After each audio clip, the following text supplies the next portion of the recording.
et vous les appelez les musulmans libéraux. Il n'y a pas d'organisation. Ils sont tous des musulmans libéraux parce qu'ils ne croient plus à l'extrémisme des frères musulmans et des salafistes. Donc aujourd'hui, je dirais, la majorité du peuple égyptien sont des musulmans libéraux avec, je dirais, ce point noir qu'il essaye de s'en sortir. Mais attention, parce que c'est pas facile. Et je dis bien, le grand défi sera aux élections parlementaires qui vont avoir lieu avant la fin de l'année. Pourquoi le grand défi? Parce que les frères musulmans ne le diront pas qu'ils sont frères musulmans. Ils ne s'habilleront pas, ils ne mettront pas le barbe, etc. Ils enlèvent. Vont par exemple, tous les marques et tous les signes qui montraient ce qu'ils étaient, ils vont les cacher. Alors ce serait une vraie catastrophe, parce que s'ils prennent le pouvoir à travers le Parlement, la Constitution donnait moins de pouvoir au président. Parce que quand ils l'ont voté, quand ils l'ont conçu, ils ont dit on ne veut plus de pharaon. Donc c'est plus un pays, plus dans un pouvoir parlementaire que dans un pouvoir présidentiel. Donc je dis les libéraux, les musulmans libéraux, c'est l'espoir, mais dans les musulmans libéraux, je dirais, il faut prendre les intellectuels, les journalistes, les médias, les islamologues, qui eux parlent d'un islam qui ne va pas. C'est eux qui parlent. C'est eux qui disent on a un problème. Il faut qu'on revoie notre religion, comme l'a demandé le Sisi. Donc, c'est pas qu'ils suivent le Coran, c'est pas Sisi qui l'a inventé, c'est que la société égyptienne elle-même a compris qu'il y a quelque chose à faire. Et que les tueries qu'on voit à Daesh a fait peut-être gagner, il a gagné à court terme, mais c'est aussi un point où il a réveillé aussi la conscience des musulmans. Et le problème de Charlie Hebdo en France, il est tout à fait lié avec cette idéologie des frères musulmans. Et on sait qu'un des deux frères, là, je ne sais plus comment il s'appelait, les Kouachi, les deux frères Kouachi, quand il y avait à l'époque où un courant ici à Paris faisait des manifestations anti-frères musulmans, il y avait des manifestations pro-frères musulmans. Il semble-t-il qu'un des deux frères était dans ces manifestations-là, c'est-à-dire en contact avec les frères musulmans, avec l'idéologie des frères musulmans. Et Daesh, il y a dans les musulmans libéraux des gens à la télévision qui disent, mais écoutez, Daesh, c'est nous, c'est vous qui l'avons provoqué. Vous avez renseigné, vous leur avez dit, il faut aller se débarrasser de tout ce qui ne pense pas comme nous. Eh bien, ils le font, ils l'ont fait, c'est vous qui êtes responsable. Ils le disent à la télévision. Et ces gens-là, ce sont ces gens-là qui sont vraiment l'espoir, moi personnellement, ce que je pense.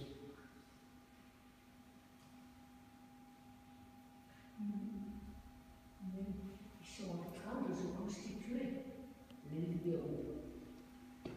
Maintenant, ça c'est tout nouveau, ça remonte à quelques jours. Oui. Tu peux leur parler de cet espoir? Oui, il y a un certain nombre d'imams musulmans que je connais et qui disent il faut qu'on fasse quelque chose. Bon, je ne sais pas exactement comment ils vont faire, sous quelle forme, mais moi je serai vraiment le premier à essayer de les aider. Ainsi mais l'Europe doit les aider. L'Europe, l'Amérique. Parce que cette politique d'autruche à l'américaine, européenne, elle ne paiera pas à long terme. On va gagner à court terme les contrats avec le Qatar, parce que les pays qui... C'est le Qatar et la Turquie. Il n'y a pas à cacher. Le Qatar est devenu l'ennemi numéro 1 des Égyptiens dans leur tête. La Turquie ne supporte pas Erdogan, les Égyptiens. Ils disent que c'est le califat qui veut se nommer califat et ramener à nouveau le califat ottoman. Donc l'Europe doit, si ces gens deviennent vraiment organisés, l'Europe doit les aider. Ce qu'on sait à travers l'histoire, c'est qu'il y a eu des mouvements pour justement, dans la religion musulmane, on essaie de trouver tous les points de tolérance et qu'on essaye de ne pas garder des points de haine. Mais bon, on n'a pas gagné à travers les siècles. Alors, est-ce que c'est le moment, au XXIe siècle, de commencer à revoir, peut-être? Mais en tout cas, s'il y a des gens qui travaillent là-dessus et qui sont des musulmans, ce sont eux qui seront vraiment l'espoir pour demain. Bien sûr, l'éducation, tout ce qui ne va pas. Un d'eux, il a dit, la première chose, c'est les manuels d'enseignement de haine, il faut qu'ils disparaissent. Est-ce que vous trouvez normal que les chrétiens ne réagissent pas mieux face aux islamistes? Je pense que les chrétiens d'Égypte ont très bien réagi. Ils sont sortis de leur solitude et isolement. Lorsqu'ils ont brûlé les églises, ils ont cassé une église au sud de l'Égypte. Ils ont fait une grande manifestation. Il n'y avait pas encore Morsi au moment où il y avait le conseil militaire. Donc 6 mois après, c'était en 2011 déjà. Et ils ont fait des grandes manifestations pour dire nous avons la place dans la société. Et beaucoup ont été massacrés. On a vu des images terribles avec des chars qui marchaient dessus et des véhicules blindés militaires qui roulaient sur les corps. Bon, moi personnellement, je ne crois pas que ce soit les militaires qui l'ont fait. Je pense que c'était les frères musulmans qui se sont déguisés en militaires et qui l'ont fait. Mais ça, je peux me tromper. Je ne pense pas que le conseil militaire avait donné ordre aux militaires d'aller massacrer les manifestants chrétiens de cette façon-là. Je ne pense pas. Mais enfin bon, c'était quand même eux les responsables du pays à cette époque-là, c'était le conseil militaire. Donc les chrétiens égyptiens ont bien réagi. Ils sont aujourd'hui réveillés, alors que pendant 60 ans des 3 présidents, ils étaient volontairement écartés de la vie politique égyptienne. Ce n'est pas facile pour des gens qui se sont raccrochés à la vie commerciale et à la réussite de carrière et laisser complètement le pays et laisser complètement la politique. Ce n'est pas facile de reprendre et de s'intégrer pour prendre la place politique. Mais petit à petit, je pense que c'est en train de revenir. Ça, c'est au niveau des chrétiens égyptiens. Mais je vais vous dire quand même quelque chose d'important parce que Jacqueline a mentionné que je suis devenu le secrétaire général de la coordination des chrétiens d'Orient-Angers, le Credo, quand en septembre 2013, quand Morsi a chuté. Et les frères musulmans ont occupé 2 places au Caire et ils ont dit on ne quittera pas et on restera là en sit-in jusqu'à ce que Morsi revienne au pouvoir. Et là, Sisi avait pris le pouvoir et ils les ont laissés pendant 1 mois et demi. Donc depuis le 3 juillet, 4 juillet jusqu'au 4 août, 1 mois. Et ils ont dit à la télévision, si on nous déloge, on vous prévient les Coptes, on détruira, on incendiera toutes vos églises. Ils l'ont dit, ils l'ont fait. Entre le 4 et le 8 août 2013, après avoir été délogés par le gouvernement égyptien, ils ont incendié 70 églises, partout dans le pays. Ce n'était pas un seul endroit, ce qui montre quand même leur organisation, pratiquement en même temps, 4 jours. Église, maison de Bible, librairie, hôpital, etc. Donc la coordination des chrétiens d'Orient est née là.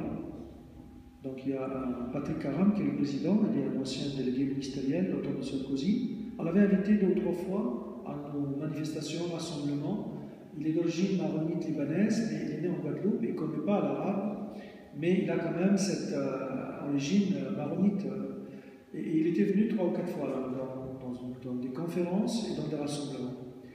Et il a été très ému et très touché par les événements qui se passaient là-bas. Et quand ça s'est produit en Égypte, il m'a téléphoné, il m'a dit qu'est-ce qu'on fait. Et on a donc créé cette association, cette coordination, et elle a été devenue très puissante. Parce qu'elle est née le 27 septembre 2013, on n'a même pas 2 ans. Nous avons réussi, on a vu des gens à très haut niveau, et on a réussi à faire créer à l'Assemblée nationale un groupe de chrétiens, un groupe qui s'appelle un groupe d'études pour les chrétiens d'Orient. On a réussi à faire la même chose au Sénat, il y a 1 mois. Et 3 ou 4 jours après, la même chose au Parlement européen, la création de groupes d'études pour les chrétiens d'Orient. Moi, avant d'être dans cette coordination, plusieurs fois, j'étais allé à l'Assemblée nationale pour leur dire il faut un groupe qui sache, qui comprenne qu'est-ce qui se passe, les frères musulmans, etc. Et donc, il y a eu la création de ces 3 groupes en très peu de temps.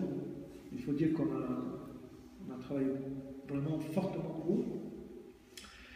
Le Daesh en Irak, nous avons réussi à faire déposer une plainte à la Cour pénale internationale, la CPI, plainte qui a été acceptée en septembre 2014, alors qu'on croyait qu'elle allait être irrecevable.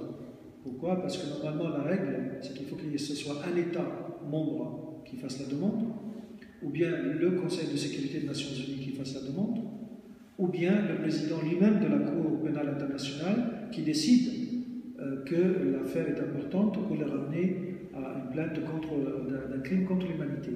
Bon. La France avait essayé de déposer la plainte, mais elle a eu un veto russe et chinois. Pourquoi? Parce que la plainte n'était pas seulement pour les chrétiens, c'était une plainte contre le terrorisme global. Et elle visait un peu Bachar el-Assad en Syrie. Et Bachar el-Assad en Syrie est appuyé par les Russes et les Chinois. Du coup, ça n'a pas marché, il y a un veto. Et nous, en tant qu'organisation, on a trouvé un artifice juridique où on a fait cette plainte-là qui a été considérée recevable en septembre 2014. Janvier 2015, on a reçu du procureur de la CPI une lettre disant nous commençons à instruire le dossier. Et on a rencontré Laurent Fabius et il nous avait dit que si ça ne marche pas au niveau de... Parce qu'il a refait la demande encore une fois en avril, mais personne n'a suivi. Donc il nous a dit on va appuyer, soutenir la demande que vous avez faite à la CPI. Et du coup, nous avons des parlementaires et des sénateurs qui ont envoyé des questions écrites à ne pas en finir. Je n'ai pas compté le nombre, mais depuis qu'on s'est créé, il y a au moins plus d'une centaine de demandes écrites et orales qui ont été déposées à l'Assemblée nationale suite à la poussée de la coordination. Il y a autre chose qui est important que je vais quand même mentionner parce que c'était la semaine dernière, la RATP. Vous avez entendu parler des affiches de la RATP qu'ils ont interdit de mettre parce que c'était marqué que c'était un don qui sera pour le bénéfice des chrétiens d'Orient. Et la RATP a dit les chrétiens d'Orient, il faut l'enlever et qu'on ne peut pas, vu la laïcité, etc. Alors qu'il faudrait compter le nombre quand il y a des manifestations dans les mosquées du Bourget, et s'ils ne mettent pas énormément aussi des affiches. Mais en tout cas, ce qui était plus que les affiches, c'est le communiqué de presse qu'ils avaient fait en disant que les chrétiens d'Orient font partie d'un conflit armé et nous sommes tenus par la neutralité et nous ne pouvons pas prendre position parce que tenus par la neutralité. C'est ça qu'on a dit, on ne vous lâche pas. On les a ramenés au tribunal. Bon, il se fait que le juge a considéré que ce n'était pas notre affaire parce que nous n'étions pas membres du contrat entre la RATP et ce groupe qui voulait faire un concert. Donc ils ont dit non recevable. D'accord, on a fait appel, mais on savait que si on fait appel, on va perdre aussi, puisque nous ne sommes pas partie du contrat. Mais on a dit, nous nous attaquons sur le fond. Dire que nous sommes tenus par la neutralité, c'est-à-dire que vous mettez les chrétiens d'Orient qui sont victimes à égalité avec Daesh, qui sont des vrais criminels, c'est inacceptable. Et ça ne va pas du tout avec la diplomatie et la politique française, puisqu'on est en guerre quand même officiellement contre Daesh. Donc,